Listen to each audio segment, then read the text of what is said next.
Servus, Glück auf und herzlich willkommen zu einem weiteren Ich beantworte eure Kommentare Video. Ja Leute, heute ist Montagmorgen, Montagmittag. Ja, geht der Schlag auf Schlag jetzt wieder, wa? Alle 3 Tage Bam, Bam, Bam. Von daher geht es hier auf dem Kanal auch Schlag auf Schlag. Von daher gab es diesmal auch ein bisschen weniger Zeit für euch, um Kommentare zu schreiben. Und es sind, glaube ich, trotzdem 142 geworden. Da gehen wir jetzt mal rein. Bin sehr gespannt, bevor wir das tun, wie immer.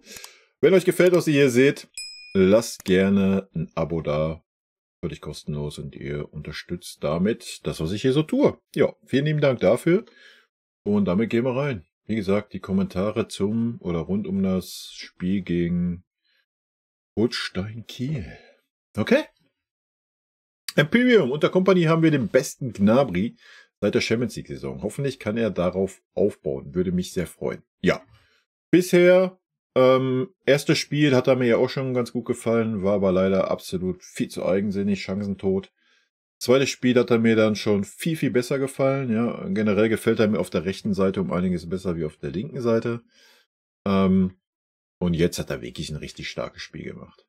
Ja, es war wirklich gut. Hat ein bisschen Pech gehabt, aber wo er beides Mal den Schuss genommen hat, habe ich das genauso gesehen. War völlig richtig, den Schuss zu nehmen. Und denke, wenn er verletzungsfrei bleibt und weiter ein bisschen in den Flow kommt, in den Spielrhythmus, dann werden auch so Schüsse wieder ein bisschen besser klappen. Dann kommt so ein Selbstverständnis wieder rein. Man darf ja auch nicht vergessen, ja, dass er letztes Jahr war ja mehr verletzt, wie er auf dem Feld stand. Ja. Ändert natürlich nichts daran, dass er trotzdem immer noch meiner Meinung nach total überbezahlt ist, aber darum geht es aktuell nicht. Es geht darum, Leistung zu bringen und sich reinzuhauen und das tut er aktuell. Von daher, ja, aktuell gibt es nichts zu meckern am Serge Gnabry. Ja.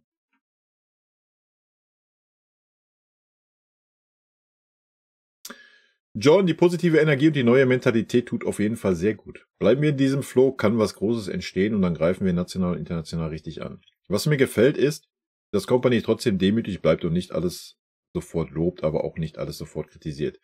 Er geht nicht auf einzelne Spieler ein, sondern sieht das große Ganze, die Mannschaft sehr souverän.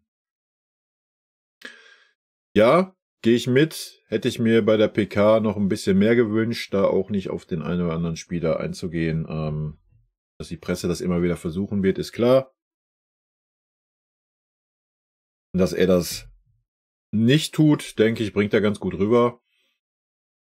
Und ja, wir reden am Ende über Mannschaftssport und es geht nur über eine Mannschaft. Ja, und nicht über einzelne Spieler. Ganz einfache Kiste. Gerrard, der Unterschied zwischen Kane und Lewandowski, der Levi machte hauptsächlich die Tore und war meistens nur vorne zu sehen. Im Gegenteil. Leitet Kane den Angriff oft selber ein und ist trotzdem oft am Abschluss. Ja, dem stimme ich zu. Wobei Levi zum Ende hin, die letzten 1-2 Jahre, war er auch mehr unterwegs und hat auch gerade bei Ecken und so hinten mit ausgeholfen. Ist auch immer auf dem Flügel ausgewichen. Aber natürlich absolut kein Vergleich zu Harry Kane.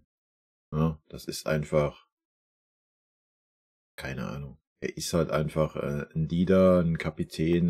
Man sieht das, wie er sich in den Dienst der Mannschaft stellt. Total uneigennützig. Ist sich für nichts zu schade.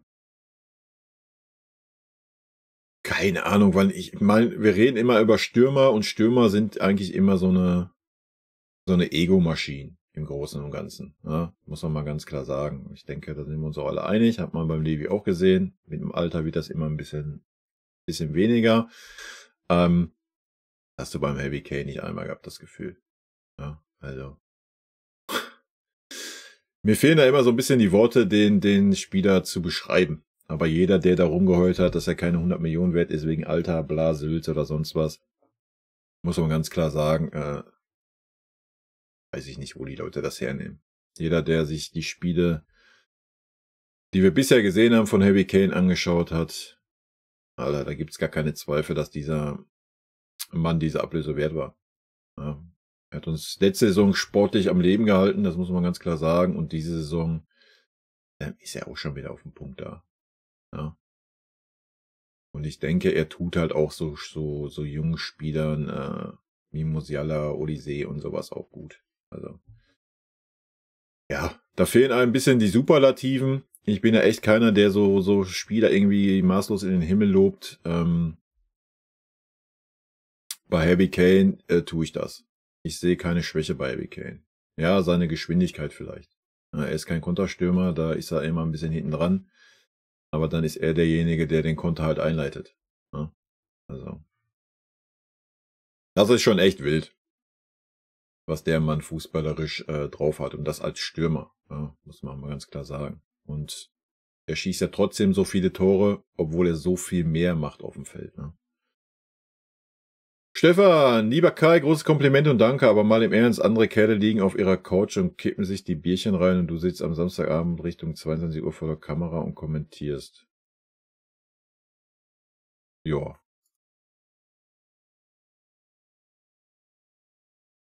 Ist doch völlig okay, oder? Ist doch völlig okay. Erstmal danke. Nee, aber das ist doch jetzt nix, keine außergewöhnliche Leistung oder sonst was. Ne? Das ist mir ja auch immer ein Anliegen. Und ja, ansonsten kann man sich auch auf die Couch hauen und sich Bierchen reinkippen. Das muss ja jeder für sich wissen, wie er Fußball genießt oder nicht genießt oder wie auch immer. Aber vielen lieben Dank. Charlie, Respekt an Company. Er scheint sich doch mehr Gedanken zu den Ausstellungen zu machen, als ich zunächst gedacht hatte. Die meisten Spieler scheinen eine Chance zu bekommen, unabhängig von der Vertragssituation und hält somit den Kader bei Laune. Bin gespannt, ob Bayern international auch so souverän auftreten kann. Ja, ich wüsste nicht, warum man da nicht souverän auftreten können sollte. Also erstmal ist ja sonst immer das Problem gewesen, die Mannschaft zu motivieren, dass sie in der Bundesliga so souverän auftritt. International waren wir ja immer 20% mehr da. Ja, es war auch nicht immer souverän in der Saison in der Champions League, aber wir waren immer da. Ja. Da werden wir gar keine Motivationsprobleme haben. Ja, und nee, ich sehe da keinen Grund, warum das nicht so sein sollte. So gar nicht. Also, wenn, dann hätte man sich eher gerade bei so Gegnern wie Kiel und sowas Sorgen machen müssen. Dass man da nicht 100% da ist. Aber ich denke auch, das ist ja ein großer Faktor von Kompanie. Ne? Dass er einfach der Mannschaft, dem Verein einfach eine neue Mentalität, neues Leben, so doof wie sich das anhört, eingehaucht hat. Ja, und nicht alles so und eingeengt und ja, mich hat die Aufstellung auch überrascht. Ja, mit ein Palinja. Ich meine, mich hat's gefreut, dass er endlich auf dem Platz stand. Aber Coman hätte ich zum Beispiel gar nicht erwartet. Und ja, er scheint das durchzurotieren und das ist auch gut so. Ja, ich gehe davon aus, dass jetzt in der Champions League wahrscheinlich wieder ein Pavlo auf dem Feld stehen wird am Dienstag. Ist die Frage mit wem. Bin gespannt, ob er auch mal einen Kimmich rausrotiert, um den einfach mal ein bisschen zu schonen. Weil ich glaube, das wird ein Josh auch mal ganz gut tun, dass er auch mal runterkommt zwischendurch. Weil er hat die letzten Jahre auch sehr verbrannt gewirkt. Aber da kommen wir vielleicht heute Abend im Stream mal ein bisschen zu. Shadowbob, den Davies würde ich sogar persönlich zum Flughafen fahren. Das ist echt eine Frechheit, was der da abliefert. Ja, also das ist auch das Einzige, was ich persönlich nicht verstehe. Ich verstehe es natürlich mannschaftlich gesehen, aus Trainersicht, logisch. Wenn der Verein nicht sagt, komm, wir setzen ihn auf die Tribüne oder stecken ihn in der Trainingsgruppe 2 oder wie auch immer, muss der Trainer die Spieler natürlich mitnehmen, genauso wie er es beim Goretzka machen muss. Ja.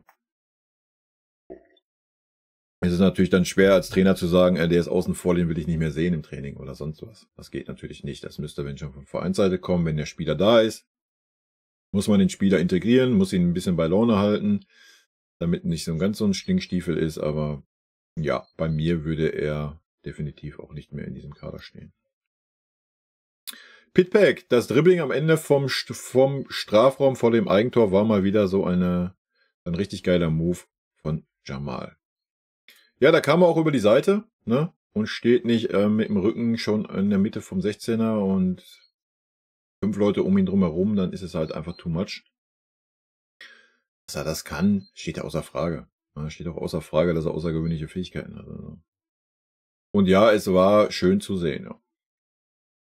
Arizadi. Habe exakt die gleichen Gedanken zu Davis. Ich kann es nicht beweisen, aber ich bin mir sicher, dass Davis sich schon vor der letzten Saison entschieden hat, zu Real zu wechseln und uns nur hingehalten hat mit seinen realitätsfernen Gehaltsforderungen.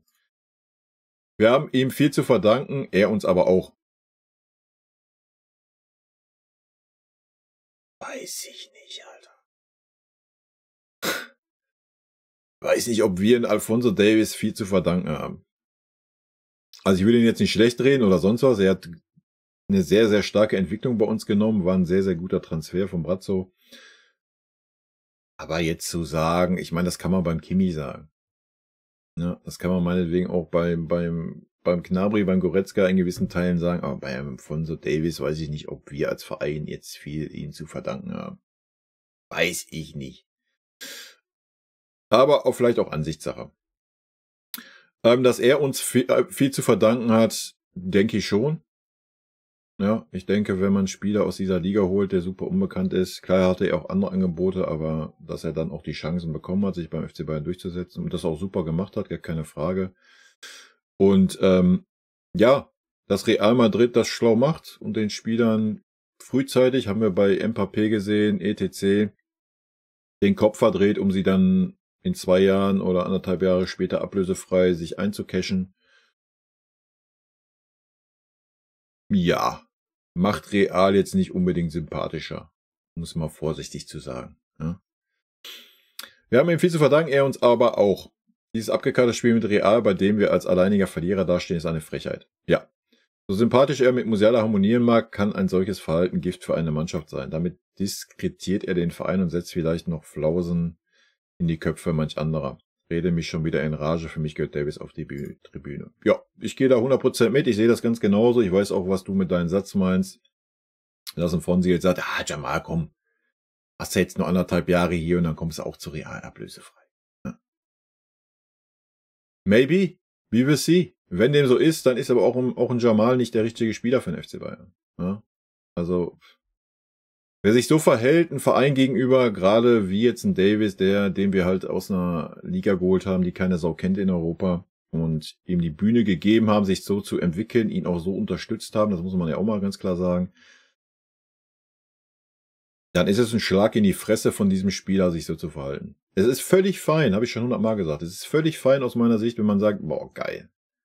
Real Madrid, Mythos, vielleicht nochmal einen Tacken höher wie der FC Bayern, muss jeder für sich sehen. War schon immer ein Traum für mich, da zu spielen. Alles gut.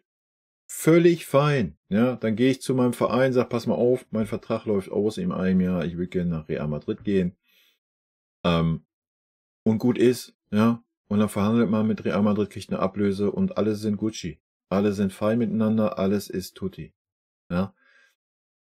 Aber ein Verein, der mir die Chance geboten hat, mich so zu etablieren, so rauszukommen, der mich auch immer unterstützt hat, dann so in die Fresse zu treten, mit so einem asozialen Verhalten dem Verein gegenüber, um dann zu sagen, oh ja, geil, ich gehe ablösefrei und kriege wahrscheinlich dafür, was weiß ich, 15 Mille Handgeld nochmal extra.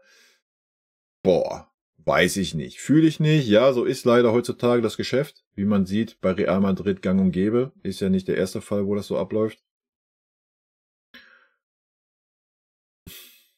Haben wir natürlich auch schon getan mit Conny Leimer. Ja, also wir müssen uns auch nicht von freisprechen. Für mich, in meinen Augen, ist der Spieler da in der Pflicht. Ja, ganz einfache Kiste. Aber ich denke, heutzutage mit den ganzen Beratern und so weiter, da ist auch immer die Frage, wie weit der Spieler da involviert ist. Und ja, so ist halt einfach das Geschäft. Mir gefällt's nicht, den einen oder anderen vielleicht auch nicht, aber so ist es leider. Wolfgang, die Überschrift respektloser Sieg führt in die Irre. Wenigstens fehlt hier ein Fragezeichen. Ja, und jetzt? Was machen wir jetzt? eFootball Master, 3 Punkte vor Leverkusen, Harry Kane Hattrick. Läuft. Ja, und alleiniger Tabellenführer war. Läuft. Ambrose, das ist die Art von Spiel, die ich vom FC Bayern vermisst habe und auch liebe. Dominantes Auftreten und schönen Fußball. Ich bin großer Fan vom schnellen und kreativen Fußball und heute hat der FC Bayern dies über längere Phasen sehr gut gemacht. Die Spieler haben an einem Strang gezogen und man sieht, wie es doch gehen kann, wenn die Stimmung da ist und die Spieler wollen. Bei aller Euphorie muss ich natürlich anmerken, dass es jetzt noch kein Schwergewicht war mit Holstein Kiel und ich auch nicht annehmen werde, dass so Spiele gegen Leverkusen, Paris, Barcelona wieder stark durchpflegt durchgezogen werden. Aber es wird deutlich, dass die Mannschaft auf jeden Fall kann. Weiß ich nicht, ob man das so allgemein verneinen kann. Ja, jetzt klar, wir müssen jetzt nicht Holstein Kiel und die anderen Spiele als Gradmesser nehmen. Aber warum sollte man diese Art Fußball nicht auch gegen stärkere Gegner zeigen können? Ja, lass die Mannschaft, wir sind immer noch am 3. Spieltag heute. Na, ich habe es gesagt, lass mal die Winterpause rum sein. Dann wird auch der Letzte, die das verinnerlicht haben mit Company. Und warum sollte man dann nicht wieder, wie es unter besten Pep-Zeiten war, an seine eigene Stärke glauben und auch gegen stärkere Gegner diese dominanten Fußball spielen können? Also ich bin da guter Hoffnung, dass wir das auch gegen stärkere Mannschaften sehen werden. Aber erst die Spiele gegen die großen Mannschaften werden den Gradmesser darstellen und nicht die Spiele wie Kiel, Bochum, Pauli etc. Ich möchte nicht respektlos klingen, wenn ich diese Vereine aufliste. Ich meine nur, dass die individuelle Klasse der Bayern an sehr guten Tagen dafür sorgen kann, dass es besonders unangenehm werden kann für die nicht so starken Teams. Umgekehrt muss man aber auch mahnen, dass an schlechten Tagen von Bayern und geschlossener Mannschaftsleistung auch diese Vereine gegen FC Bayern eine Chance haben. Ja, eben, das hätte ich jetzt auch als Einwurf gebracht. Wir haben es letzte Saison gesehen in Bochum. Ne? Also, mehr braucht man eigentlich gar nicht sagen. Also, gerade große Mannschaften tun sich dann öfter mal schwer gegen kleinere Mannschaften. Ne? Von daher muss man das jetzt auch nicht zu schlecht reden, denke ich. Ja, man muss das Spiel dann auch erstmal so runterspielen, wie wir es dann getan haben. Und das war gut so. Es war ein sehr, sehr starkes Spiel vom FC Bayern, aber auch, weil wir früh eingeladen worden sind durch individuelle Fehler der Kieler Hintermannschaft. Andererseits hätte man auch erwarten können, dass es ein kompaktes Bollwerk in der Abwehr gegeben hätte von den Kielern, wo man dort wieder einen Schlüssel hätte finden müssen. Ich bemängel nur das unnötige Gegentor, wo Conny den Ball nicht gut gepasst hat und die Zuordnung nicht gestimmt hat und der Werte von sie perfektes Stellungsspiel bewiesen hat. Ich hätte mir gewünscht, dass man vielleicht mal eine kleine Serie ohne Gegentor hinbekommt, aber naja, sei es drum. Irgendwie habe ich es Kiel schon gegönnt, dass sie ihr erstes Heimtor in der Bundesliga-Geschichte erzielen. Herzlichen Glückwunsch, geht da raus von mir.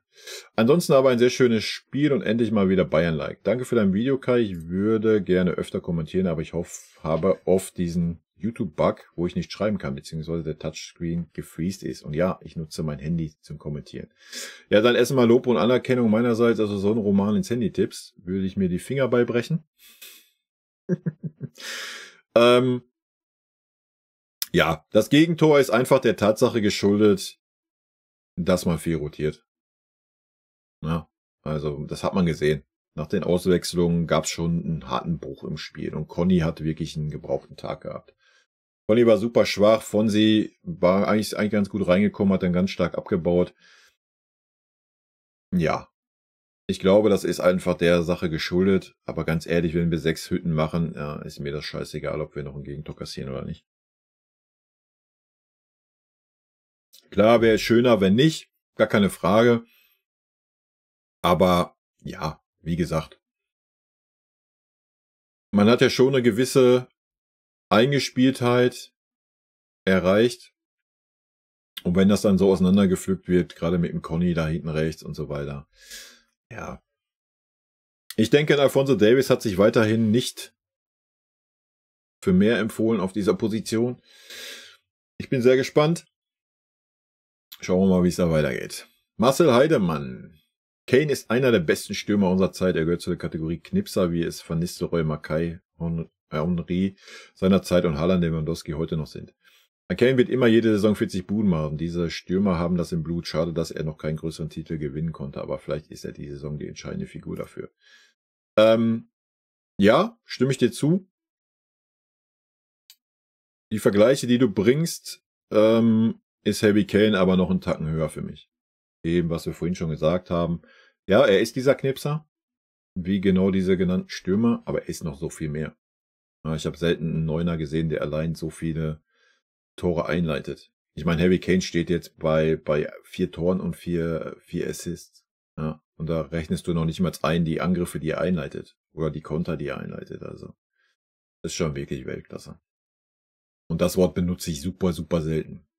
Alexandra, Davis gehört auf die Bank und nicht mehr auf den Platz. Er spielt seine Zeit nur noch runter, bis er den Verein verlässt. Jo, genau so ist es. Piotr, unsere Abwehrreihe könnte unsere Offensive niemals stoppen. Diese Verunsicherung lässt mir gemeinsam mit Neujahrs abenteuerlichen Aktionen das Herz in die Hose rutschen, dass man beim 4:0 nicht mit einem guten Gewissen ins Bett gehen kann. Okay, ich denke schon, dass du beim 4:0 mit einem guten Gewissen ins Bett gehen kannst. Deine Noten sind wieder super, Kai. Peter, danke. Heiner. Hallo Kai, insgesamt wie immer eine gute Analyse. Ein paar Punkte möchte ich dennoch ergänzen. Die IV mit Upa und Kim ist, insbesondere Kim, nicht annähernd Champions League tauglich. Die 4- für Kim kann man mit 4 Wohlwollen geben, eigentlich glatte 5. Jamal zur Halbzeit rauszuholen, fand ich wegen Schonung für Dienstag auch okay. King hätte ich zur Halbzeit aus Leistungsgründen rausgenommen. Ja, gehe ich mit. Serge nicht. Serge sollte über links kommen, dann kann er nach innen ziehen und mit seinem stärkeren rechten Fuß abschließen. Ja, habe ich ja gerade schon gesagt, ich sehe das anders. Ich fand einen Serge jetzt im ersten Spiel, wo er über links gekommen ist, viel zu eigensinnig. Ich finde ihn über rechts viel stärker. Auch, ich meine sogar damals die in der Champions League, wo die 4 Hütten gemacht hat in England, hat er auch über rechts gespielt. Also ich sehe den Serge auch eher über rechts wie über links. Genauso wie Olise auf rechts spielt und damit links abschließen kann. Pavlovic sehe ich stärker als Palhinha und er sollte am Dienstag auch wieder spielen. Kimmich sollte fix RV spielen, da ist er aktuell am wertvollsten für die Mannschaft. Diese Positionstausch RV und dann ins Mittelfeld verschieben klappt gegen Kiel, sehe ich gegen stärkere Gegner kritisch. Tell hätte man nach dem 0:5 auch mal für Kane auf der 9 bringen können. Denke, da fühlt er sich wohler und Kane hätte nach den Länderspielen eine kleine Verschnaufpause erhalten. Insgesamt ein souveräner Auftritt gegen einen allerdings stark limitierten Gegner. Bin gespannt, wie es am Dienstag in der Champions League läuft. Grüße. Ja, da stimme ich dir auch zu mit Harry Kane. Hätte man mit Sicherheit auch mal ihm ein bisschen Zeit gönnen können und auch mal im Tell dahinstellen können. Sehe ich ganz genauso. Pavlovic siehst du stärker. Das würde ich ein bisschen differenzieren. Ich sehe Pavlovic auch stärker im Spielaufbau. In der Defensive ist ein Palhinha ein Monster. Das hat er da in dem paar wenigen Szenen, wo er da sein musste, eindrucksvoll bewiesen. Ja, das werden wir noch sehen, wenn wir mal gegen einen Gegner spielen, der vielleicht gegen Leverkusen. Ja, ich glaube, da werden wir das erste Mal Palhinha Stärke sehen. Da muss man ein bisschen differenzieren, da gehe ich nicht ganz mit. Ja, also Pavlovic ist defensiv bei weitem nicht so stark, wie es ein Palhinha ist. Ja, den Rest stimme ich dir zu. Ich hatte noch eine Sache, warte mal. Achso, mit dem Verschieben von Kimmich ins Mittelfeld. Nee, sehe ich auch ein bisschen anders. Wenn die Positionen besetzt sind, was sie durchgehend waren, warum soll das denn nicht dann gegen auch einen stärkeren Gegner funktionieren? Da gehe ich nicht ganz mit. Ja, wenn die Positionen dann nicht besetzt wären, hast du recht. Ja, das kann dann gegen Kiel, kannst du dann sowas mal ausgleichen, aber die Position war besetzt. Wenn Kimmich im Mittelfeld war Boer ganz klarer Rechtsverteidiger. Also da habe ich nicht einmal irgendwie eine Lücke gesehen. Aber ja, das muss dann natürlich so klappen. Ja, ein stärkerer Gegner würde das dann ausnutzen, wenn das mal nicht klappen würde. Aber wie gesagt, ich habe jetzt gegen Kiel nicht gesehen, dass es nicht geklappt hat. Multibob, super Spiel von uns. Zu Company muss ich sagen, dass mir die Rotation sehr gut gefallen hat. Sehr gut gefallen. So hat jeder die Möglichkeit, sich zu präsentieren. Bei Serge bin ich noch etwas zurückhaltend. Er ist der Meister darin, für 10 Spiele in der Saison auszusehen wie ein Weltklasse-Winger, nur um dann die nächsten 20 Spiele abzutauchen. Leider wird es diese Saison, glaube ich, sehr schwer haben. Man merkt, dass ihm der Ballbesitz Fußball überhaupt nicht liegt. Tell mit der nächsten enttäuschenden Leistung. Bei ihm frage ich mich, wieso er sich so gegen eine Laie sträubt. Mit Stanisic hat er selbst sehen können, welche positiven Effekte eine Laie haben kann. Conny, stimme ich dir zu, wird schwer haben. Ja, Serge, ja, alles gut. Brauchst du mir nicht sagen, ich bin der Meister darin, Serge und Leroy dafür zu kritisieren, dass es so ist. Ich glaube aber, wenn dem so ist, dann wird sich das in Company auch keine 20 Spiele angucken.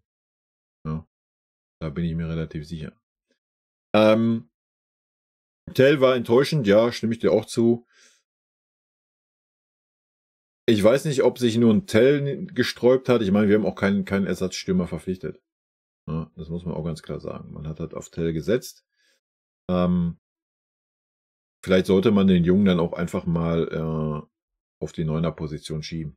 Vielleicht fühlt er sich da ein bisschen wohler. Wie gesagt, für mich wäre es mal an der Zeit, dass er sich ein bisschen emanzipiert, seine komische Glücksbandage da mal ablegt und ja.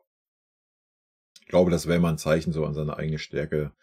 Aber ja, er ist ein junger Spieler. Ja, bei jungen Spielern ist das so. Er haut sich rein, er ackert, er macht, er tut, ist hier alles gut. Ja, dass die nicht jetzt direkt schon auf super konstanten Level sind. Er wird seine Form wiederfinden. Ja, dass er es kann, hat er ja gezeigt. Also, und wenn er jetzt einen Trainer hat, der ihm auch da, wenn er durch solche Anführungsstrichen Täler geht, an ihm festhält und ihm immer wieder Minuten gibt, dann wird das auch das Vertrauen stärken und irgendwann wird er wieder diese Leistung bringen können. Ja, bin ich mir 100% sicher. Von wegen der Laie, ja, I don't know. Also, man hat sich halt vor der Saison darauf geeinigt. Ja, sonst hätte man halt einen Ersatzstürmer verpflichten müssen. Und dann hätte man natürlich über eine Laie reden können. Warum man sich dagegen sträubt, ja, keine Ahnung. Ich finde es aber auch völlig legitim, wenn man sagt, ich lerne vom Harry Kane und nehme da viel mit und trainiere auf einem super hohen Niveau und wir haben es ja gesehen, er bekommt ja seine Einsatzzeiten jetzt in den ersten Spielen. Ja, und wenn das die ganze Saison über so bleibt, wie gesagt, vielleicht platzt irgendwann wieder der Knoten, er ist wieder 100% da und dann wird man sehen, ob er mehr Spielzeit bekommt und nicht nur diese 15, 20 Minuten. Mal abwarten. Wenn dem natürlich alles nicht so sein sollte, ja, dann musst du natürlich in der Winterpause beziehungsweise am Ende der Saison dann vielleicht über eine Laie nachdenken. Schwartiz, folgt dir 2 Jahre nun, immer gut und immer ehrlich, weiter so. Vielleicht schalte ich meine Gedanken demnächst auch mehr dazu. Dank dir. Ja, ich danke dir, dass du 2 Jahre lang hier bist. Heidi, also der Fonsi, als der Fonsi eingewechselt wurde, war mir klar, dass wir ein Gegentor bekommen. Ja. Weil im Gegentor trägt der Fonsi jetzt aber nicht die Hauptschuld, das muss man auch mal sagen. Aber Fonsi, ja, habe ich ja alles zu gesagt in dem Video. 7 Playmaker. Serge eine 2-, nur weil er kein Tor gemacht hat, finde ich schon hart. Finde er aber offensiv der Beste. Finde eine 1- wäre eher angebracht. Ja, völlig fein, dass du das so findest. Aleno, meine Spielbewertung, neuer 3. Boye 3+, defensiv sehr gut gestanden, grundsolide Leistung. Uppa 2, gutes Spiel. Kim 4, Zweikämpfe zu schwach. Guerrero 3 war okay. Palinja 2, super Spiel, Verlagerung und super viele überspielte Gegner, sonst zweikampfstark. Kimmich 2, super Wechselspiel mit Boye und Palinja plus super Standards und super am Ball.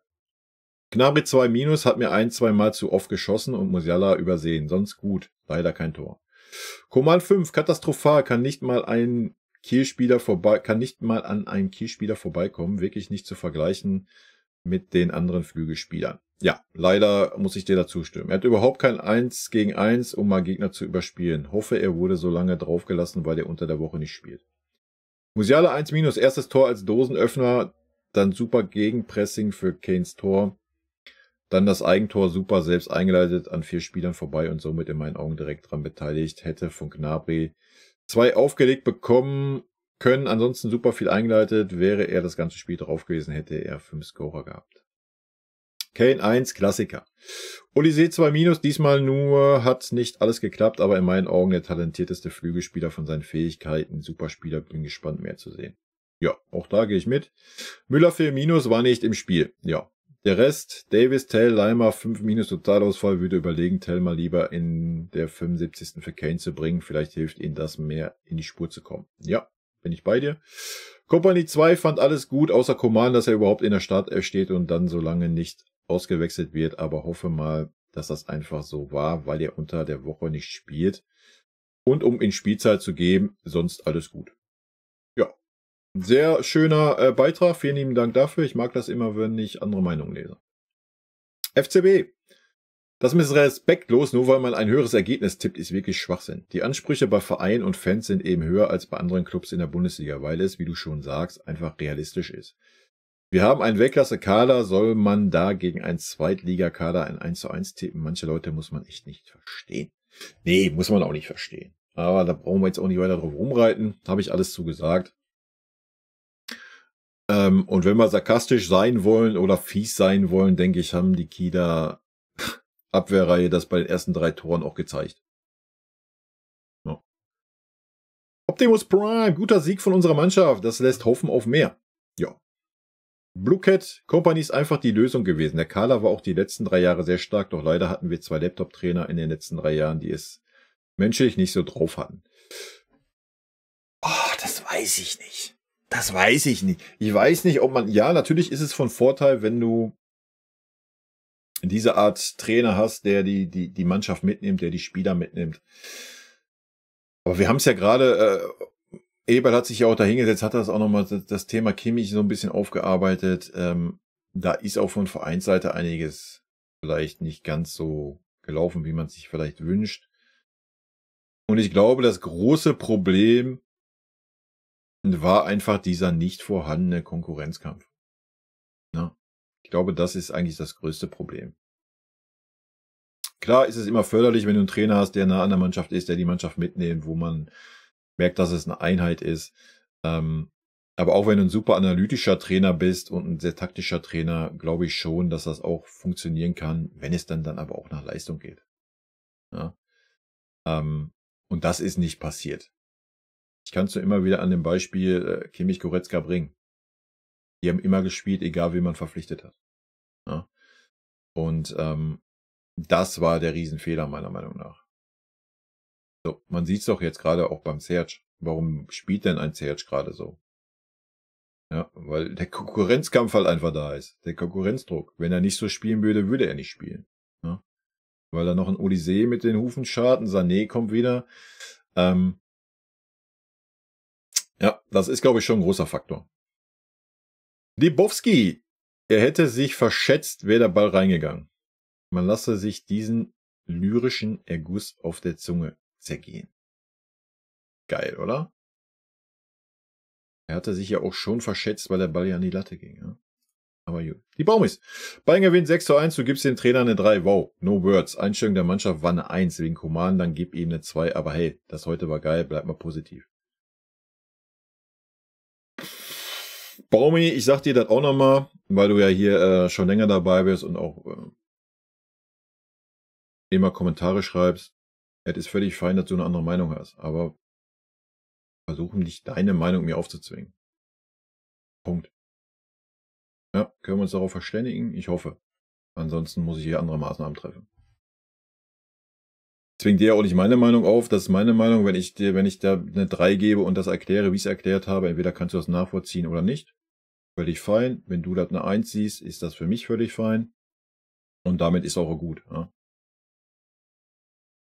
Bilder, Serge macht immer diese Rührbewegung nach einem Tor. Serge ist ja auch ein Koch. Musstest du das nicht, oder was? Der Serge, der mischt auch an, unten in seiner Bude. Mal nachfragen, du. Online ordern bei Serge. Auf Insta. Serge Wackelpudding. Selbst angerührt.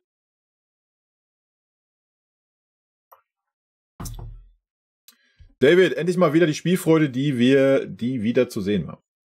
Wenn das Verletzungspech nicht groß ist, dann kann wieder mehr drin sein. Andere Spieler müssen und können sich auch steigern. Ja, das wird auch. Das wird auch. Huhn mit Huhn. Mein gleicher Gedanke. Kim muss raus und Dyer rein. Dyer hat so viel Potenzial immer noch. Ja, I don't know. Zu dem Thema brauche ich nicht mehr viel sagen. Habe ich die letzten 2-3 Wochen genug gesagt, denke ich. Ich sehe das 100% genauso. Joachim, ich finde die Beurteilung von Kim eine Frechheit. In der ersten Halbzeit keinerlei Gefahr von Kiel gekommen. Will man ihm das zum Vorwurf machen? Die letzten 10 Minuten hat die gesamte Mannschaft aufgehört zu spielen. Hier nun Kim als Ursache auszumachen, ist Quatsch. Ja, habe ich auch nicht getan. Habe ich auch nicht gesagt, dass Kim die Ursache ist. Weiß nicht, warum du so einen dünnen Pfiff von dir gibst, aber gönn dir. Piotr. Tay, Leimer, Coman und Davis waren nebst unserer grandiosen Innenverteidigung die weniger guten, fand ich. Bei Leimer vermute ich auch der Position geschuldet. Es wäre zudem echt schön, mal auswärts zu 0 zu spielen. Palinha und Kane einfach nur klasse und König Joshua und Musiala blühen gerade richtig auf. Hoffentlich bringen wir diesen Schwung mit in die nächsten Spiele. Ja, hoffentlich. Ich und mein Holz, guter Konter auf das Leverkusen vs Hoffenheim-Spiel. Letzte Saison hätte man wohl eher nicht nachgezogen, aber jetzt scheint ein gewisses Selbstverständnis zurückzukommen. Hoffentlich bleibt es so. Ergebniskonstanz ist super wichtig. Guter Konter auf das Leverkusen vs Hoffenheim-Spiel. Ja, fühle ich gar nicht, wenn interessiert, was Leverkusen spielt. Sorry. Ich verstehe nicht, warum man am 3. Spieltag auf Leverkusen guckt. Also, oder generell auf eine andere Mannschaft. Was ist los, Alter? Wir haben auf uns zu gucken, unsere Entwicklung anzuschauen und wir können an Spieltag 10 mal auf die Tabelle gucken und wenn Leverkusen dann 6 Punkte vor uns wäre, dann kann man ja gucken, ob Leverkusen irgendwie federn lässt oder sonst was, aber alles andere ist doch Schwachsinn, Leute. Sorry. Herbert, deine ganzen Kommentare wie immer klasse, die Mannschaft und der Trainer gefallen mir sehr. Ja, mir too. Und danke. Chris, das hat mir gut gefallen. Gut, es ist immer einfach, wenn man Spielglück hat, aber die Art und Weise, wie FCB gespielt hat, hätte die Tore auch gefordert. Gut auch, dass Kompany Kimmich Mitte erster Halbzeit nach rechts zurückgeordert hat, weil er schon wieder links zu sehen war. Heißt, Kompany greift mal ins Spiel ein und lässt nicht einfach laufen. Wir haben einen guten, breiten Kader, das macht Hoffnung. Die dicken Brocken kommen aber noch, dann sehen wir, wo wir stehen. Ja, na klar.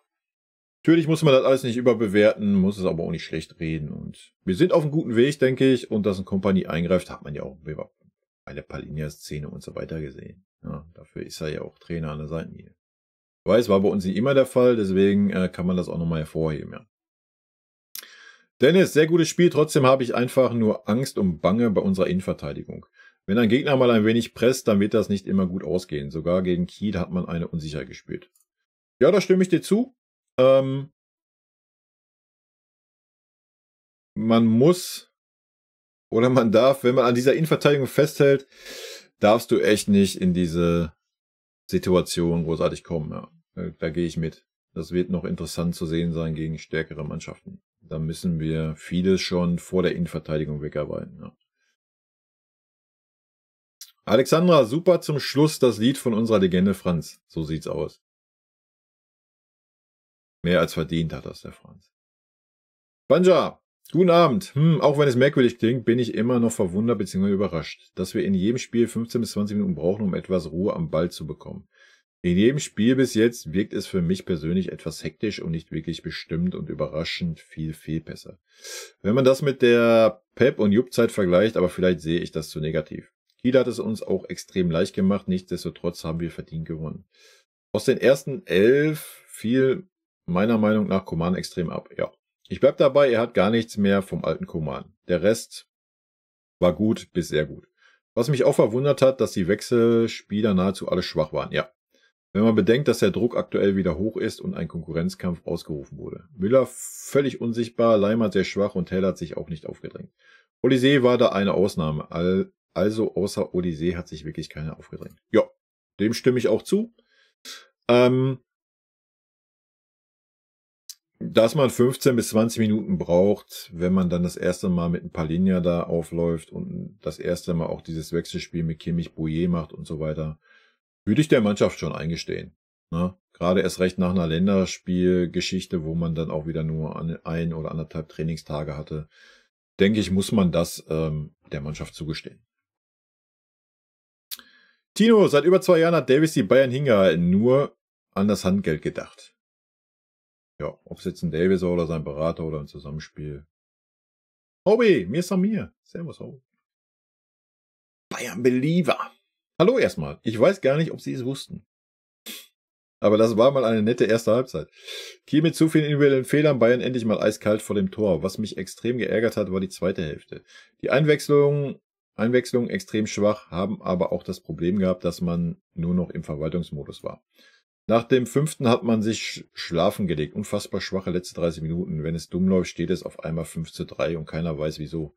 Einfach seriös zu Ende spielen, bitte.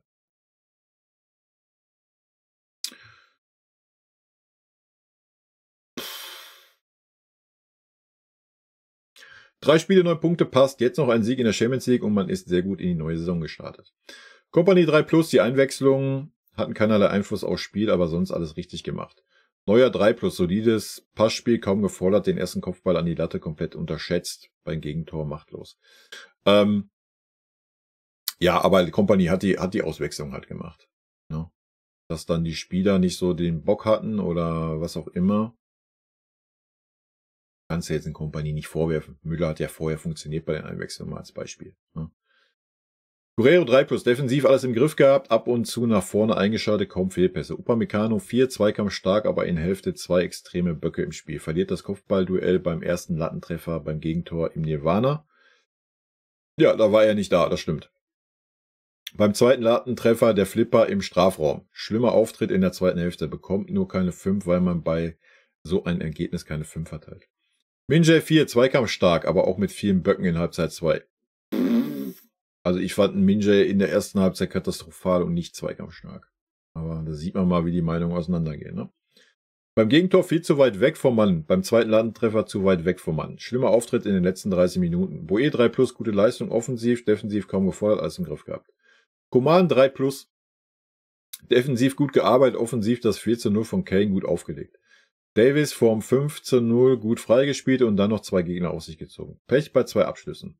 Leistung war okay. Gnabry 2 hat eigentlich nur ein Tor gefehlt. Hat Glück gehabt, dass er die zweite Hälfte nicht spielen musste. Palhinha 3+, solide in der Defensive, in der Offensive kaum zu sehen. Passsicher hatte auch in den letzten 30 Minuten enorme Schwierigkeiten wie alle anderen auch. Kimmich 3+, defensiv gut, offensiv ordentlich. In Halbzeit 2 extrem langsamer Spielaufbau. Sah beim Gegentor nicht glücklich aus und hat da eine Mitschuld. Ja, aber ich denke, in der zweiten Halbzeit war das der Situation einfach geschuldet. Von wegen den langsamen Spielaufbau. Ich gehe damit, ich weiß, was du meinst, aber ich denke, das war einfach der Tatsache geschuldet, dass man eher 2 Gänge rausgenommen hat. Aufgrund der Spiele, die kommen. Ne? Musiala 2+, so will ich ihn sehen. Eiskalt im Abschluss, sehr oft effektive Dribblings mit anschließenden Torabschluss. Letzte Woche von mir hart kritisiert, heute muss ich ihn loben. Wurde zur Halbzeit ausgewechselt, daher keine 1 in der Bewertung. Kane 1, hat halt Kane-Dinge gemacht, passt. Olise 3+, Tor gemacht, leider in einer ergebnisorientierten Mannschaft eingewechselt worden. 2 bis 3 leichte Ballverluste. Müller 4-, Totalauswahl. Die Spielzeit hätte man einem jungen Talent geben können. Ja, fairerweise muss man sagen, dass Müller ja in den vorigen Spielen funktioniert hat. Ja? Davis 4- hat das 15:0 vorbereitet, sah beim Gegentor nicht gut aus. Beim zweiten Lattentreffer macht er so ziemlich alles falsch, was man falsch machen kann. Warum er noch im Kader steht und ein Goretzka aussortiert wird, verstehe, wer will. Ich nicht. Ja, das ist ganz einfach, weil wenn Aznu nicht dabei ist, er der einzige Linksverteidiger ist. Und ein Leon Goretzka kein Linksverteidiger ist. Ich denke, das ist so das Thema. Da müsste man sich darauf festlegen, dass man dann mit einer Dreierkette agiert. Dann könnte man natürlich einen Davis rausnehmen und einen Goretzka mitnehmen. Ja, gehe ich mit. Leimer 4-, siehe Müller. Totalausfall. Das 5:1 geht auf seine Kappe. Rechts hinten ist nicht seine Position. Ja, vollkommen richtig. War es auch noch nie, meiner Meinung nach. Tell 4-, er hat natürlich Pech, dass er immer nur eingewechselt wird, wenn die Bayern im Verwaltungsmodus sind. Er liefert aber auch wenig Gründe für eine Startelf-Aufstellung. Viel zu wenig von ihm.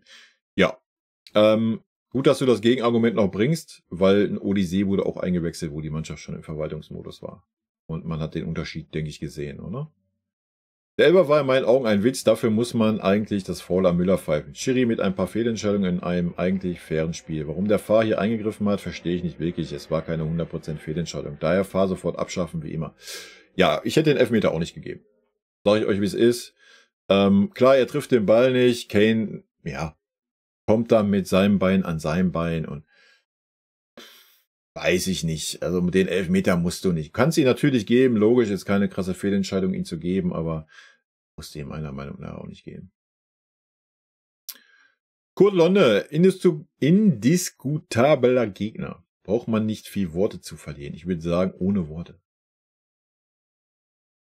Wild. Okay, lass ich mal so stehen, ohne Worte. Chris, Davis, what a fucking joke. I hope we don't have to pay Real to take him. Great job, guy. Thank you. Palhinha war für mich eine fußballerische Enttäuschung. Patrick Prasta. Okay. Ich kenne deine Maßstäbe leider nicht. Für mich war keine fußballerische Enttäuschung. Mir hat er sehr, sehr gut gefallen. Gerade das defensive Verhalten. Auch die 1-2 Verlagerungen, die er gut gemacht hat. Palhinha ist kein Pavlo, ist kein Alonso, ist kein Kimmich im Spielaufbau. Das war aber auch klar. Er ist aber auch jetzt nicht irgendwie eine absolute Nulpe im Spielaufbau. Also. Aber Dude, da hat jeder andere Erwartungen an den Spieler. Für mich war Palinja völlig fein. Richard, feier den Content, aber könntest du ihn wieder in Podcast-Form bringen? Ja, du kannst einfach auf YouTube Music, kannst du dir das Ganze auch als Podcast anhören. Ja, ganz einfache Kiste. Musst du dir einfach YouTube Music runterladen, da geht das. Ansonsten als Podcast, nee, es lohnt sich halt einfach nicht. Ne, da hören 20 Leute und ich muss das jedes Mal umwandeln, hochladen, muss dafür Geld bezahlen, dass es überhaupt veröffentlicht wird. Das lohnt sich leider nicht. Wie gesagt, du kannst einfach YouTube Music nutzen. Da kannst du dir das anhören. Das ist gar kein Problem. Michael, finde, man sollte die PKs mitbewerten, daher für Company 2. Command soll Rhythmus bekommen. Von daher verstehe ich die Entscheidung, ihn lange laufen zu lassen, ihn lange drauf zu lassen. Ja. Lorenz, gute Leistung unserer Mannschaft, aber bitte keinen Davis mehr. Schmeiß den endlich aus dem Kader und lass doch mal endlich Azno ran. Auch bitte kein Leimer mehr auf rechts. Das Einzige, das mir immer noch Bauchschmerzen bereitet, ist unsere Innenverteidigung, in der Dyer für Kim spielen muss. Die Nagelprobe wird in 2 Wochen Leverkusen. Da wird man sehen, wo wir wirklich stehen. Wir. Ja, gehe ich mit den Aussagen. Kann ich nichts weiter zu ergänzen. Tim, hi, ich gebe dir vollkommen recht mit deiner Benotung. Außer vielleicht bei Kim, den fand ich persönlich auch gut. Aber gutes Beurteilungsvermögen. Ja, ich danke dir. Kasa. He. Da lag ich mit meinem Tipp ja ganz gut. Wieso, hast du 6-1 getippt oder was? Also ich hatte 5-0 getippt. Wer von Respektlosigkeit redet, weil man ein klares Ergebnis voraussagt, der kann nur nach 2000 auf die Welt gekommen sein. Coman bekam seine Chance, hat sie aber nicht genutzt für meine Begriffe. Ja, für meine Begriffe auch nicht. Minjay kommt auch nicht auf das Niveau, um ein Eric Dyer vorgezogen zu werden. Nee, für mich leider auch nicht. Die Wechsel brachten leider allesamt nichts Positives auf den Platz. Dass Davis immer noch Spielminuten bekommt, trifft bei mir auf null Verständnis. Ja, bei mir auch nicht.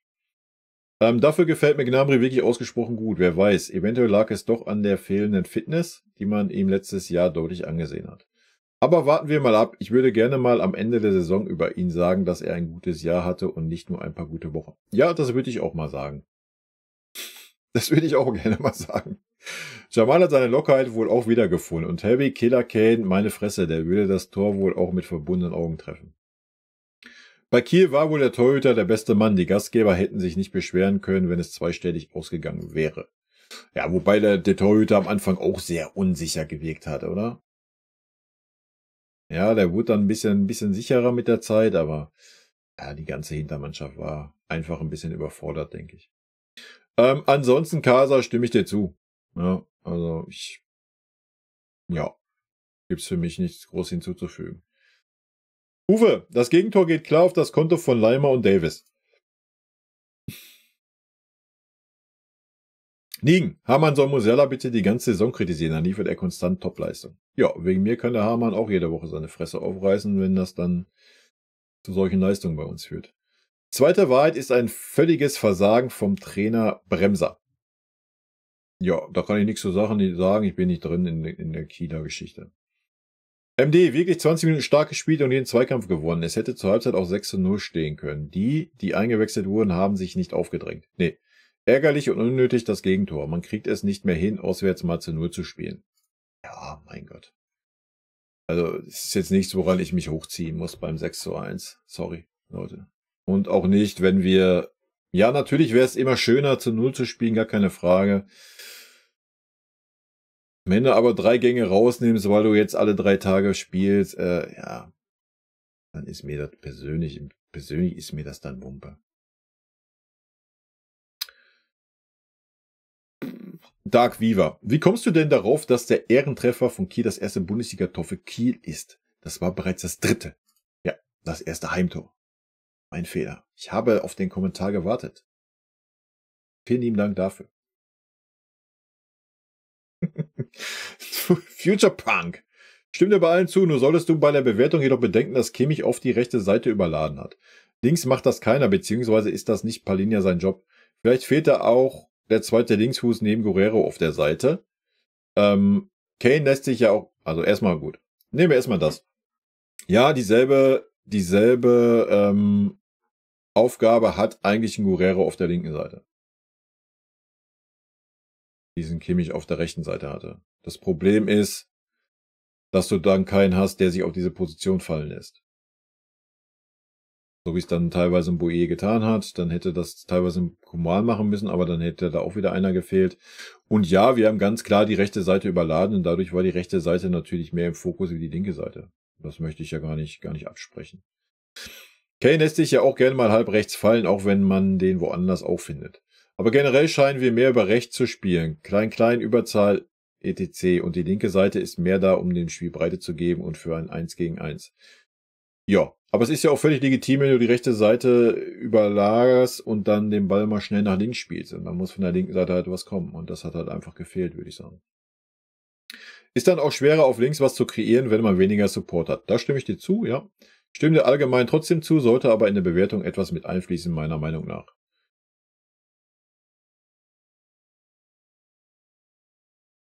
Ja, ich überlege gerade, was hätte ich jetzt anders bewerten sollen? Hätte ich jetzt dafür Coman eine Note besser geben sollen, oder? Weiß ich nicht. Ja, dass unser Spiel rechtslastig war, gar keine Frage, stimme ich da 100% zu, oder deine Argumente auch, aber weiß ich nicht. Ich habe Coman jetzt nicht daran bemessen, wie viel Ballkontakte er hatte oder sowas. Ja. Sandworm. Mathis muss jetzt langsam mal funktionieren. Ja, wie gesagt, junger Spieler und so weiter. Wird schon alles werden, Leute. Macht euch mal keine Sorgen. Nickel. Genau diese Spiele haben wir nicht ernst genommen in den letzten Jahren. Freut mich, dass es wieder so läuft gegen die Kleinen. Das Tor von Kiel geht, by the way, komplett auf Conny und nicht auf die IV. Benjamin, meine persönliche Benotung plus Fazit zu den meisten Spielern. Neuer 3, Guerrero 3 plus, Upamecano 3 plus, klar besser als Kim und auch besser als die letzten Spiele, aber mir fehlt persönlich die wirkliche Sicherheit im Spiel. Kim 4 minus, gehe ich absolut mit dir mit. Boje 3 plus, defensiv teilweise mit ein paar kleinen Schwächen, aber insgesamt fand ich ihn sehr stabil, wie eigentlich immer. Coman 4 minus, einfach zu viele Fehler bzw. falsche Entscheidungen. Wünsche mir aber sehr für ihn, dass er wieder in die Spur kommt. Gnabry 2, tolle Form seit Kompanie, aber ja, die Tore fehlen natürlich. Palhinha 3, hast es schon gesagt, man merkt, dass er noch Zeit braucht, aber ansonsten echt gut abgeräumt, wie man es sich wünscht. Kimmich 2 plus, gefällt mir mega gut unter dem System mit Kompanie. Stimmt aber, dass er ab und zu mal im heutigen Spiel in alte Muster gefallen ist. Musiala 2 minus, viel besser als die letzten Spiele, aber mir persönlich teilweise etwas zu viel Dribblings. Ist aber halt seine Spielweise, die große Stärke hat, aber manchmal auch Schwächen mit sich bringt. Ja, aber gut. Stellt euch mal vor, es würde jedes Dribbling gelingen. Dann wäre er ja vom anderen Stern. Ja, wenn wir das mal mit unseren Außen vergleichen, ja, auf Außen ist es meistens dann nicht so im Fokus, wenn da die 1:1 Dinger scheitern, wie es dann bei Musiala ist, der erst in der Mitte mehr ist. Aber es kann natürlich nicht alles klappen. Ja, und das, was da jetzt schon geklappt hatte, das war schon stark. Ja. Kane 1, muss man nichts zu ergänzen. Odyssee 2, geiles Tor, man merkt ihm sein Potenzial an und wie er dem FC Bayern meiner Meinung nach in Zukunft viel Spaß bereiten kann. Ja, gehe ich mit. Müller 4 plus, gehe ich größtenteils mit dir mit, fand's aber insgesamt nicht ganz so schlecht. Davis 5 plus, eigentlich ein geiler Spieler, aber er ist im Kopf einfach nicht mehr bei uns, was man leider zu häufig merkt. Leimer 4 minus, gehe ich auch 100% mit dir mit, bin mir aber sicher, dass er sich wieder steigert. Ja, ich wünsche es ihm einfach. Ja, weil ich denke, gerade ein Conny Leimer ist eigentlich in diesem System, wäre er eigentlich ein perfekter Spieler. Nur nicht als rechter Verteidiger. Sorry, da habe ich ihn unter Tuchel schon nicht gesehen, das war schon scheiße. Und ich sehe ihn da unter Kompanie auch nicht als rechter Verteidiger. Weiß ich nicht, wie man auf die Idee kommen kann, dass Conny ein guter rechter Verteidiger ist. Tell 4 plus auf den Punkt von dir gebracht, bemüht aber nicht mehr. Denke aber auch, dass es in den nächsten Spielen wieder besser wird. Company 2 minus, deine Meinung zu Companys Entscheidung stimmt für mich auch. Freue mich aber natürlich weiterhin sehr auf die Zukunft mit ihm, da die Spielideen und allgemeine Ansätze im FC Bayern echt gefehlt hat. Ja. Ach ja, Top-Video von dir, wie immer. Ja, vielen lieben Dank und vielen lieben Dank erstmal für deine Meinung. Ne? Wie gesagt, ich mag das, wenn ihr eure Meinung teilt und man da halt so ein bisschen die Unterschiede sieht. FCB. Ich werde mit Kim einfach nicht mehr warm. Er ist und bleibt leider ein Flop-Transfer. Ich glaube, Opa wird sich fangen, wenn er wie in Frankreich jemanden an seiner Seite hat, der ebenfalls etwas kann. Ja, ich weiß auch nicht, was mit dem Kim ist. Ich weiß es leider auch nicht. Also ich finde ihn schwächer wie letzte Saison. Also ich fand ihn letzte Saison ja über weite Strecken echt okay, aber diese Saison bisher super Unsicherheitsfaktor. Also.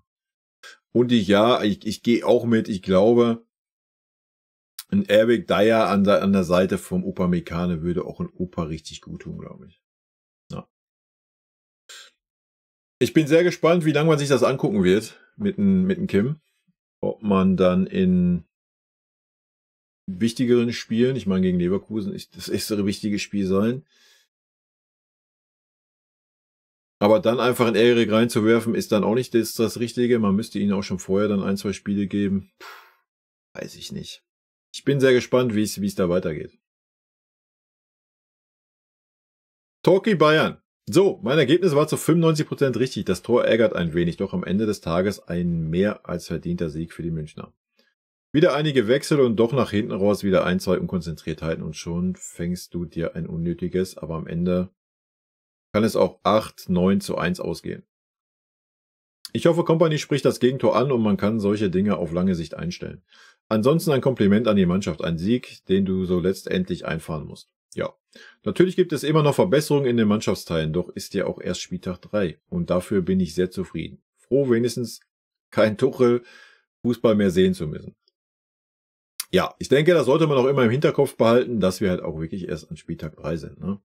Das tut so gut. Man erkennt so langsam das System, worauf Kompany hinarbeitet. Gerade wenn Druck ausgeübt werden soll oder Ballverluste stattfinden, das Gegenpressing. Auch das variable Spiel mit Kimmich Boe war interessant anzuschauen. Nun kommen die ersten Wochen der Wahrheiten, wo sich herausstellen wird, was für Kompany mit der Mannschaft so alles möglich ist. Spiel gegen Leverkusen wird ein Gradmesser sein. Ja, ich denke, da können wir dann schon ein bisschen von ableiten. Ja, je nach Tagesform natürlich, ne? Darf man ja auch immer nicht vergessen. Nun geht es erstmal in die Champions League Zeit, beziehungsweise den Rhythmus, den Bayern gewohnt ist. Und da hoffe ich, dass alle fit bleiben. Denke schon, dass Kompany eine Rotation einbauen wird müssen. Und in München denke ich, bei so einer Kaderstärke, Kaderbreite muss er 2, 3 Mal rotieren können, ohne dass du einen Leistungsverlust hast. Ja, gehe ich mit. Wäre der Idealfall und sollte eigentlich auch möglich sein. Ja, stimme ich dir zu. Ich bin mal gespannt, wie das mit Kim weitergeht. Ja, ein Unsicherheitsfaktor in Dreier-Viererkette. Und man kann das als Bayern IV überhaupt nicht verstehen. Er ist doch in München. Ich will ihm nicht vorweggreifen, doch es macht mir den Eindruck, Bayern vielleicht zu groß als gesetzter Spieler. Ich bin auch bei dir, Kai, auf lange Sicht, wenn da nicht der Schalter gefunden wird, muss Dyer gebracht werden. Ansonsten halte ich mich mal bei Rest zurück. Nur bei Coman muss ich langsam auch sagen, was nützt dir die Schnelligkeit oder ein gutes 1 gegen 1, wenn in der 2 Situation wieder nicht weißt, wie geht es weiter. Kein Zug zum Tor, wenig Spielintelligenz, wenn es nach vorne geht. Mir fehlt da die Gier, Tore machen zu wollen. Zum Abschluss ein tolles Spiel für Musiala. Zum Glück hat er nicht auf Didi gehört, der Dummschwätzer. Und für mich in aufstrebender Form. Bitte einfach den eigenen Fußball weiterspielen. Weil das, was man sieht, ist Musiala und das will ich sehen. Da weitergemacht, wo in der Nationalmannschaft aufgehört. Für mich eine klare 2+, genauso wie Kane, der keine bessere Note bekommt, weil er nun mal Stürmer ist und dafür da ist, diese zu schießen. Vor allem gegen Kiel. Wenn Kane diese 3 macht gegen Leverkusen, ist es eine 1 mit Sternchen. Von daher darf gern so weitermachen. Ja, aber Kane kann man ja nicht nur an den Toren bemessen. Ja. Aber, ja, das sieht ja jeder immer ein bisschen anders. Alles gut. Zum Musiala habe ich schon gesagt, sehe ich genauso. Ja. Du kannst keine 100% Dribbelquote haben. So, er muss halt immer die gute Mischung haben, dass Dribblings, die dann klappen, auch zu einer gefährlichen Situation führen. Er wird immer Dribblings haben, die nicht klappen. Er sollte sich jetzt aber auch nicht davon abbringen lassen, das immer und immer wieder zu versuchen. Ja. Gerard, respektlos wäre gewesen, wenn wir als FC Bayern gerade mal 2-0 gewonnen hätten und nur den Ball noch einander gegeben hätten.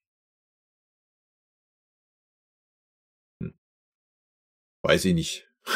Das respektlos gewesen wäre. Florian.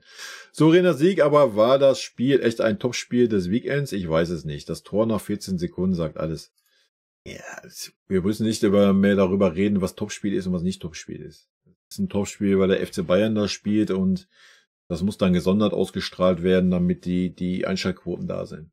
Ja, deswegen spielen wir auch öfter mal sonntags und diese ganze Scheiße. Ja, also das hat nichts mehr damit zu tun, dass es ein Topspiel dieses Spieltags war. Also da gibt's andere Spiele, die da den Titel mehr verdient gehabt hätten.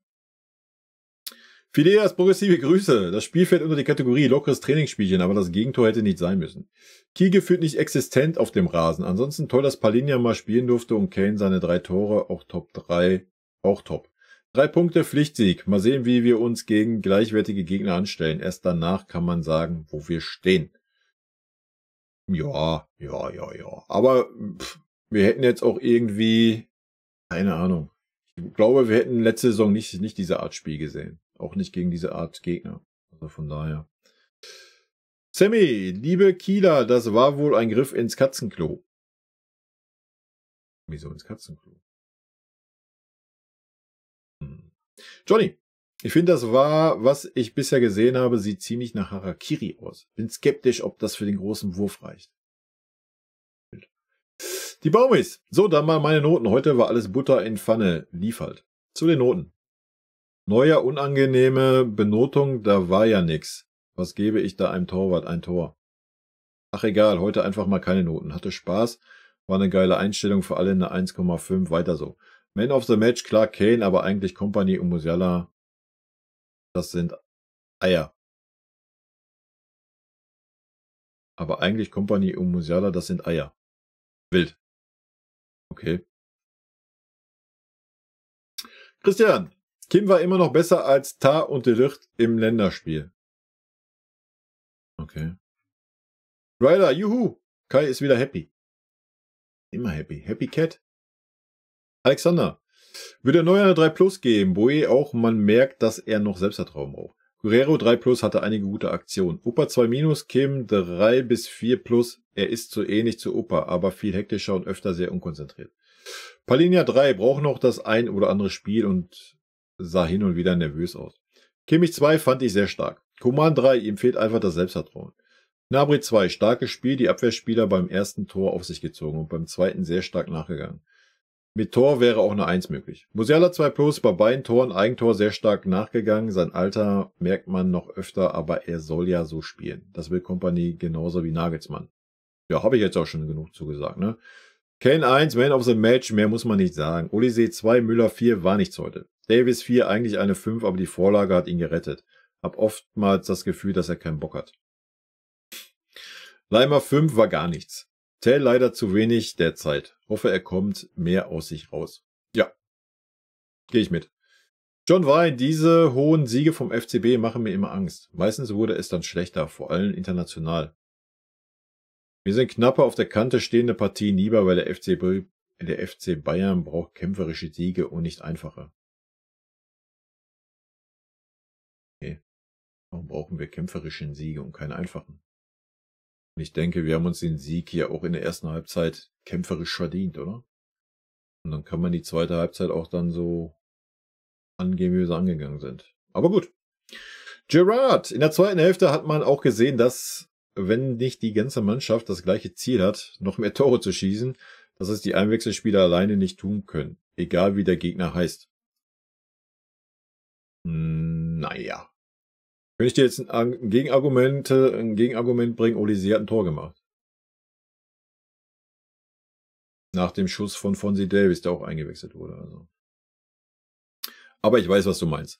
Undertaker, Kiel hat gestern nicht das erste Tor geschossen, sie hatten schon in Hoffenheim 2 Tore geschossen. Das war das erste Heimtor. Wenn man was erzählt, sollte man sich besser informieren. Dass Kai keine große Ahnung hat, sieht man bei Serge Gnabry. Wie hat er ihn immer schlecht geredet? Er ist zu schlecht für Bayern. Ach Junge, du hast keine Ahnung. Verpiss dich von meinem Kanal. Tschüss. Auch rein. Du solltest mir vielleicht einfach mal zuhören. Solltest. Aber gut. Alles gut. Ich gehe da gar nicht drauf ein. Du bist es nicht wert, darauf einzugehen. Also ich habe einen Serge Gnabry nie schlecht geredet, genauso wie ich einen Kimmich nicht schlecht geredet habe. Ich habe immer die Leistung kritisiert. Und ich habe auch den Serge sogar in der letzten Saison und auch in der Saison davor, wann immer Serge oder ein Kimmich oder wer auch immer eine gute Leistung gebracht hat oder ein Sané, das auch herausgestrichen und so bewertet. Ja. Aber gut. Tschö. FC Bayern Fan Forever, hochverdienter Sieg von uns. Bela, super verdient gewonnen, aber der Gegner war nur Holstein Kiel gegen Real Madrid und Co. müssen wir Fehler abstellen. In der zweiten Halbzeit haben wir viele Fehler gemacht. Okay, 4:0 geführt, aber trotz alledem so ein Gegner bestraft die nicht. Ja, wir haben aber nicht gegen Real Madrid gespielt und wir haben gegen Holstein Kiel gespielt. Und das muss man jetzt nicht mit dem Spiel gegen Real Madrid vergleichen. Und schon gar nicht am 3. Spieltag. Also. What's up? Bei allem Respekt, aber das war ein Trainingsspiel und ein 3-Klassenunterschied. Mein Tipp 5:0 war ja fast richtig. Endlich war Palhinha in der Startelf. Aber Dyer hätte er auch mal bringen können. Harry hat mir meinen Tipp versaut. Hat er getippt, dass er 2 Buden macht, aber umso schöner für ihn, dass es 3 waren. So sieht's aus.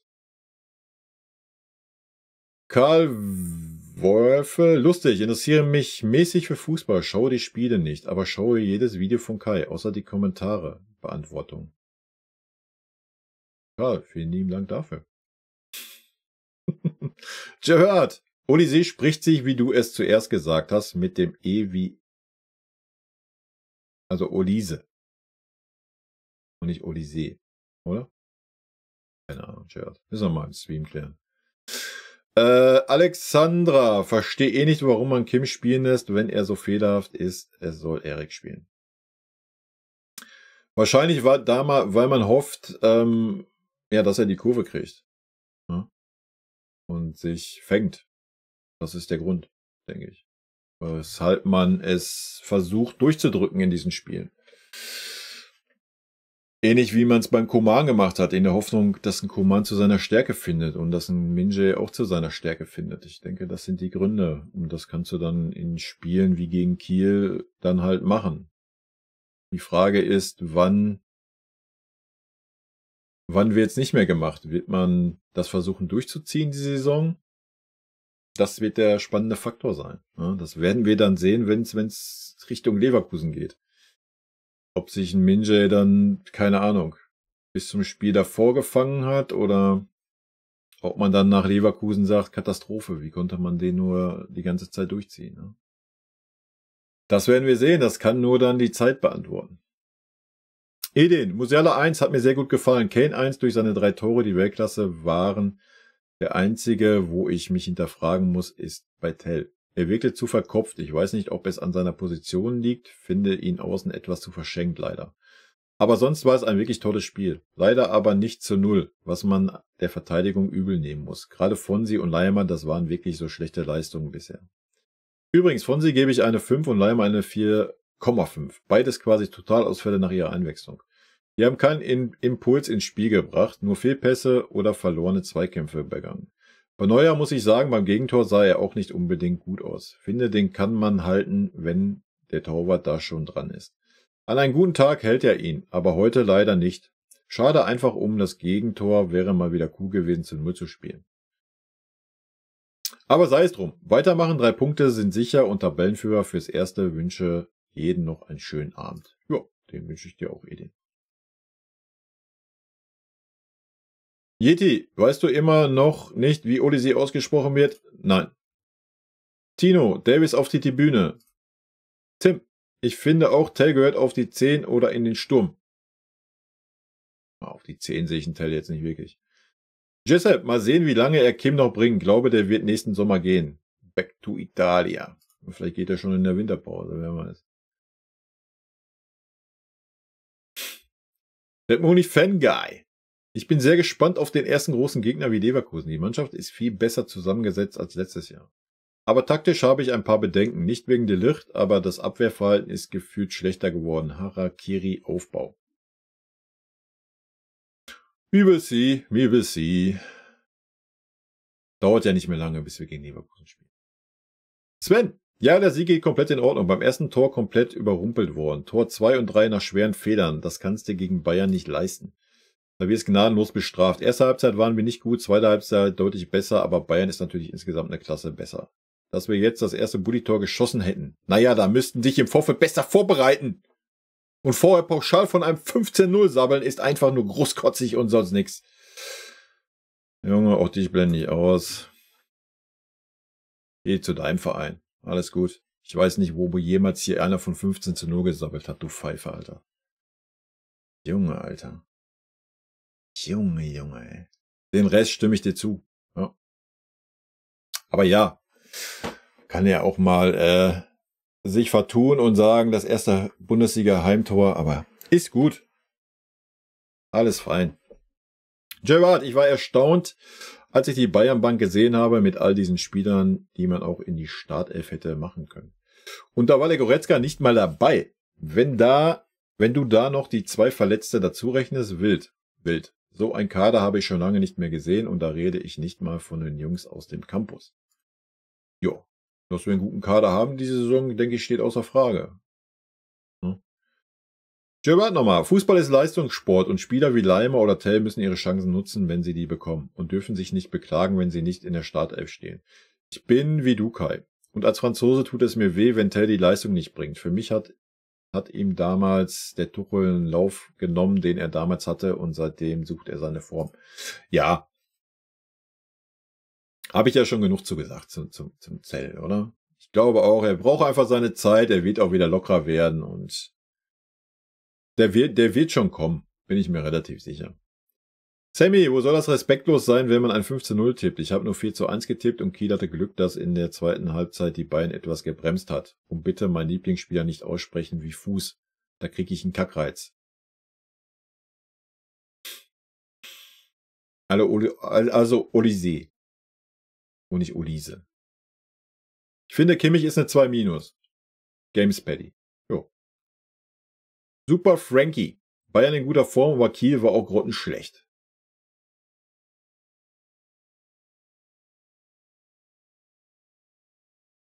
Ich bewerte Kiel mal nicht. Adas.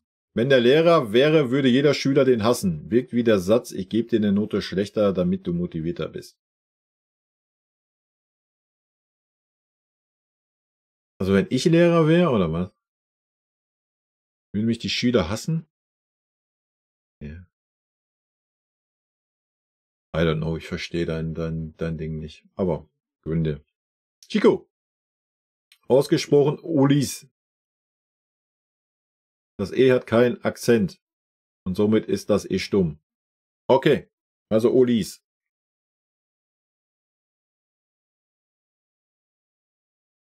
The King. 100%. Bei Mart YouTube. Thomas Tuchel hat Tell einfach völlig versaut. Also Thomas Tuchel ist dieses Jahr kein Trainer beim FC Bayern München. Ja, und war auch in der Vorbereitung schon kein Trainer mehr beim FC Bayern München. Also ich glaube nicht, dass Tuchel jetzt schuld ist, dass Tell gerade nicht wirklich so richtig in Schwung kommt. Ja, wir können Tuchel ja letzte Saison viel vorwerfen, aber da muss ich jetzt den Tuchel auch mal in Schutz nehmen. Sorry. Michi, meine Meinung zum Spiel, ich war in Kiel und muss sagen, von der Tribüne aus war es wirklich nicht schön, das Spiel anzusehen. Es hat sich angefühlt wie Bayern gegen Unterhaching. Das Spiel war nicht Bundesliga-würdig. Eine Frage, was ist unsere Nummer 16? Unsere unglaubliche Holding Six, er ist scheiße. Das Spiel kann er nicht beruhigen. Da geht man mit 0:1 in Führung, bekommt keine Ruhe rein. Das kann man niemandem erzählen. Aktuell für mich ist er ein schlechter Transfer. Palhinha, Junge. Hab beim Zuschauen Herzrasen bekommen, obwohl man normalerweise ruhigen Spielaufbau betreiben kann, aber was machen wir? Hastige, schneller, überlegter Aufbau. Das ist nicht meine Art von Fußball, die ich beim FC Bayern gewohnt bin und ich sehen will. Ich will einen starken, überlegenen, pressenden und ruhigen FCB, nicht nur so ein Geschluder. Heute hätte unsere zweite Mannschaft auflaufen können und wir hätten gewonnen. Ich weiß, Sieg ist Sieg, sagt der ein oder andere. Ich fand es kein schönes Spiel. Grüße aus Franken. Michi, jedem seine Meinung, wa? Bodo, Kai, du bist der Beste. Ja, weiß ich, danke. Der Kommentar, geiles Spiel heute. Es war aber so klar, dass wir uns mit Davis, Upa, Kim und Leimer in der Verteidigung wieder ein Gegentor fahren. Ja, das war abzusehen, wenn dies so durchgewürfelt wird. Da gehe ich mit. Emokal, Olis, wird er ausgesprochen. Olise war Akzent Graf drauf auf dem E. Also beide deiner Vorschläge Popo, wozu du ja nichts kannst. Ulis. Leute, Ulis ist eingebrannt, kriege ich hin. Macht euch keine Sorgen. Real King, endlich. 2 Wochen Urlaub sind vorbei und der PC ist wieder mein. Natürlich, dank Abo.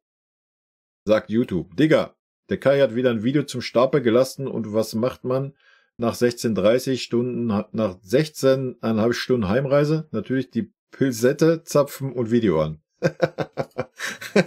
Spiel konnte ich leider nicht schauen, aus bekannten Gründen, aber Frauchen hat mich mit dem Spielstand während der Autofahrt versorgt. Gute Erziehung genossen. Das Schöne bei den Analysen ist, dass man das Spiel praktisch vor sich sieht und bisher sind wir ja des Öfteren d'accord. Bevor das Bettchen ruft, wird die Reaction, die Pressekonferenz noch aufgesogen. In diesem Sinne, danke für deine Zeit und Grüße an deine Co-Mara. King, vielen lieben Dank für deinen netten Kommentar. Gut. Leute, dann nehme ich noch die 20 Kommentare. Was? Die 20 Kommentare außer PK mit. Dann haben wir den Bums abgeschlossen zum Thema Kiel und dann geht's Richtung Champions League, wa? Heidi, der Winnie ist schon ein feiner Kerl, respektvoll und höflich. Ich hoffe, er hat Erfolg und kann länger bleiben. Ja, da können wir ja. Aktuell geht's ja in die richtige Richtung, würde ich sagen. Ja? Uzi, Company, mein Bär, mein Löwe. Von dir würde ich mich auch auf Englisch anschreien lassen. Galadriel, ich denke, der Pressesprecher war nervös. Das weiß ich nicht. FCB, die PKs in Kiel passen sich wohl der Mannschaft an. Absolut zweiklassig. Naja. Leland, da hat Vincent so nette Worte für die übrig und die ignorieren den. SKTD. Nee, du hast alles richtig mitgeschnitten. Kiel hat das Pressestatement der Auswärtsmannschaft wegfallen lassen. Ob aus Versehen oder bewusst, wird niemand jemals erfahren. Kiel ist vermutlich noch nicht ganz in der obersten Spielklasse angekommen. Beim nächsten Heimspiel können sie es besser machen. Jo. Vielleicht auch geschuldet, weil wir ja immer wenig Zeit haben und keine Ahnung. Vielleicht hat man sich auch darauf verständigt, was weiß ich. Kasa, ich würde sagen, das Ergebnis sagt genug aus. Der Trainer von Kiel hat dazu auch alles Nötige gesagt. Vor der Saison stand Kiel bei eigentlich allen Experten als Absteiger Nummer 1 fest. Ja, bei mir auch. Hat auch niemand herumgeheult, dass da irgendwo der Respekt fehlen würde. Kompany ist schon ein feiner Kerl, bisher läuft es aber auch noch zu gut, um was anderes erwarten zu können.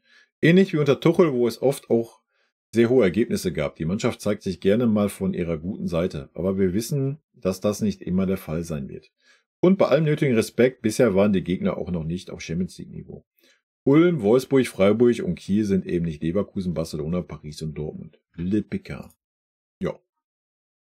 Piotr, gerade Kompanie war verwirrt. Kam Bayern. Das Gegentor war unnötig, so sehr vom Gas zu gehen ebenso. Man hätte noch 2 Tore machen müssen, aber gut, Dienstag geht es dann hoffentlich so weiter. Ja, sehe ich jetzt nicht. Also wenn man samstags abends 18:30 spielt und dann schon wieder am Dienstag spielt, keine Ahnung. Und man in der ersten Halbzeit, wir haben 6 Tore gemacht, Leute. Ja, also worüber sollen wir gerade meckern? Also, nee, für mich würde ich fein. Peter, Kiel muss PK noch üben. CB, der Pressesprecher, war wohl ein wenig nervös. What's up? Was für eine PK? Und da haben die beiden Kieler Fans von Respekt gesprochen. Rico, hat mich gefreut über den Bezug zu meinem Kommentar. Sehr gerne. Tim Zauner, ich fühle dich voll mit der komischen PK. John Schilp. Lol, der Pressesprecher war wohl pisst über das Ergebnis. Was für ein Ablauf. Absolut unterirdisch und grottenschlecht. Dass er Winnie das Mikrofon nicht ganz abschalten hat, ist alles. Da müssen die noch einiges lernen, was den Umgang mit dem Gegner angeht. Boah, das weiß ich jetzt. Ich habe den jetzt nicht irgendwie pisst aufgefasst, den Pressesprecher. Ich denke auch eher hier, dass er vielleicht ein bisschen nervös war, ja. Real King, Alto Betty, schon einmal auf die Uhr geschaut? Egal, rein in den Bums. Ja, ich kann da nichts dafür, wenn wir so spät spielen, Leute. No? Sammy, Vincent, ja. Mark Foreman. Da gebe ich dir recht, Red Mooney. Wer selbst im Glashaus sieht, sollte nicht mit Stein werfen. Ist auf das Thema mangelnder Respekt. Fragen wir uns, was wir geraucht haben bei so einer PK? Dass das so gelaufen ist, wie es gelaufen ist, sollte eigentlich niemand überraschen. Dass wir aus so einem Spiel was Positives mitnehmen können, ist klar. Wenn die Mannschaft diesen positiven Flow mitnehmen kann, können wir uns auf weitere tolle Spiele freuen. Das nehme ich mit aus dem Spiel. Ja. Me too. Herztransplantat. Magic Musiala. Chris, seltsamer PK, aber okay, weiter geht's. Robin, der Presseraum ist schon auf Rekordmeisterniveau. Da entsteht was in Kiel. Das ist richtig, ja. Den fühle ich. Phileas, progressive Algo-Kommentar. Vielen lieben Dank für den progressiven Algo-Kommentar. Vielen lieben Dank für eure Kommentare. Damit ist das Spiel Kiel abgehakt. Und jetzt geht's Richtung Champions League. Ja, sollte ja heute noch eine PK anstehen. Meine Aufstellung werde ich auch noch raushauen und weiter geht's. Leute, weiter. Immer weiter jetzt wieder. Es geht los. Leute, vielen lieben Dank für eure Kommentare. Ja, schon mal hier ein gutes Spiel, war am Dienstag. Und vielen lieben Dank für euren Support hier auf dem Kanal, Leute. Haut rein, bis dann. Tschüssi. Vielen lieben Dank für euren Support hier auf dem Kanal. Und in diesem Sinne, gute Freunde kann niemand trennen. Gute Freunde.